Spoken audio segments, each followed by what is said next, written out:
Well, let's take you live back to Alice Springs now. Business owner Darren Clark joins us. You'll remember him very well from yesterday. Darren, you had a list of demands. The Prime Minister has been and gone, along with a whole contingent of politicians yesterday. What do you think of the so-called solutions that have been proffered? What solutions, Laura? What solutions were offered yesterday? That's what I have to ask. Just a little band-aid, just a little token announcement again, and off they toddle again. Up to Darwin they go, they fly back to Canberra. The streets tonight, it'll be chaos again tonight. Yesterday it was cleaned out. Last night it was unbelievable. Some of the photos from around the CBD last night was unbelievable. We've never seen it so quiet. So why can't they do that all the time? Why can't they do that all the time? Why can't they do that for the community of Alice Springs? Why can't they get these kids off the streets every night and make them safe?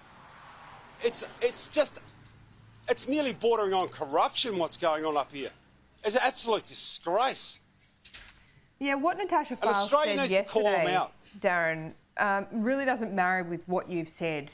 I mean, she rejected any federal government intervention.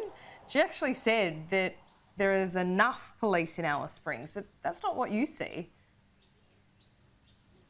She reckons there's enough police in Alice Springs. You tell the people in the suburbs are getting broken into, and they ring the local number, the 13444 number. They don't even get answered sometimes. They ring the 000 number. They may not get answered. Then they maybe can't attend. It's not the frontline police that are at fault here. It's this damn government. They are absolutely incompetent. And no, you're talking about Natasha Files. I actually didn't listen to Natasha Files yesterday. She's starting... I had a lot of faith in Natasha, and I thought she might deliver and turn this around. She was starting to disgust me too, Natasha. And the little guy standing behind Albo yesterday, and Albo actually got him right. He called him Chancy Peach, because that's what he is. He's a peach. He's soft. He's tender in the middle. He's got no substance, this bloke. He panders to his own agendas. And the people in this town are suffering, and we're going to continue to suffer. And these children on the streets are going to continue to suffer, and they're going to continue to carry on what they've been doing. Do you reckon the announcements yesterday, Laura, are going to stop a 13-year-old wielding a machete in Woolworths on a Sunday afternoon? Do you really think that's going to change things? No. Do you think it's going to get one of these little kids that's 5 or 6 been breaking into a house an education? It's never going to work. You know what? Because they're gutless. They're scared. And they think they can play us for fools down here, and they think they can play the rest of Australia for fools. Well, you got another thing coming. Australia's on board now. There's people in New Zealand on board. The people of Townsville are on board because they're under the pump. The people of Cairns are on board because they're under the pump. The people in Broome, they're coming. Tennant Creek, I had the member for Tennant Creek for the Barclay yesterday. He goes, you got all our cops. Tennant Creek is under siege. Catherine's under siege.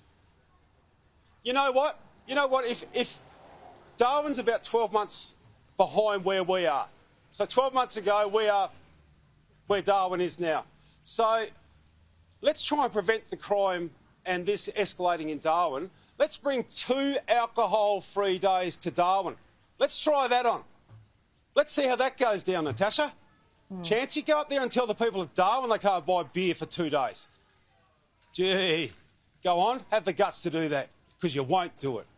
Well, Natasha Files also said yesterday that, the Stronger Futures legislation, essentially that banned alcohol in Aboriginal town camps, was racist. So essentially what she's done yesterday is put in bans that encompass the whole community, but they're only on certain days, and buying alcohol between certain times. Now, I don't know what's going on there in Alice Springs. You've articulated it really well, Darren, but it looks to me like essentially the whole town is punished, and those who it's trying to target have got a pretty decent workaround anyway. They just won't be able to buy alcohol on certain days, so might they stockpile?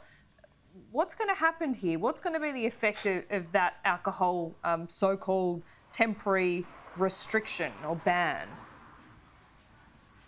Well, you're going to have chronic alcoholics not being able to buy alcohol for 2 days. So what are they wrapping around this now?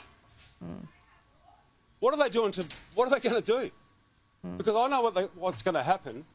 People behind me here, they're going to get broken into even more.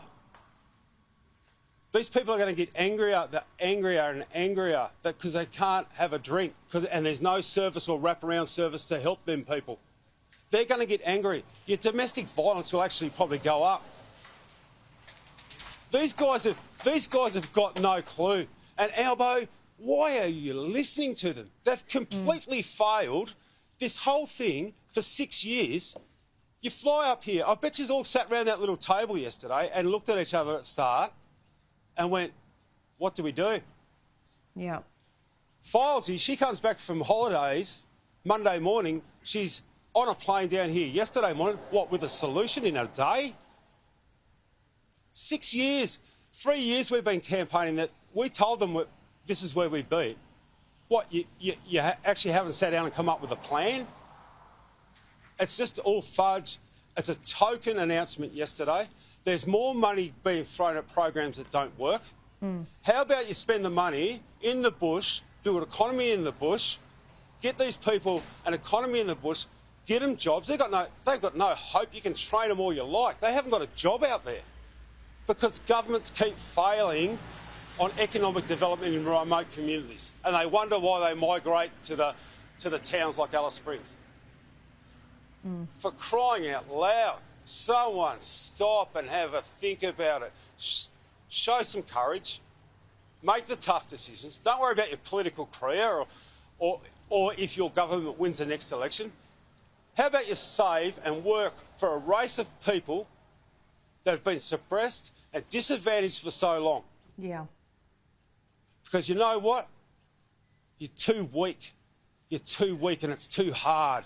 And you just throw another bucket of money at it and the money gets wasted and the money never trickles down to the people that matter on the ground. It never does. There's no extra food on remote communities. There's no extra health services on remote communities. Half the police stations in the Northern Territory on remote communities are empty and got grass this high next to them. You reckon our call centres are bad here in Alice Springs? Try and ring the police on a remote community. Yeah. You're lucky if the line even works.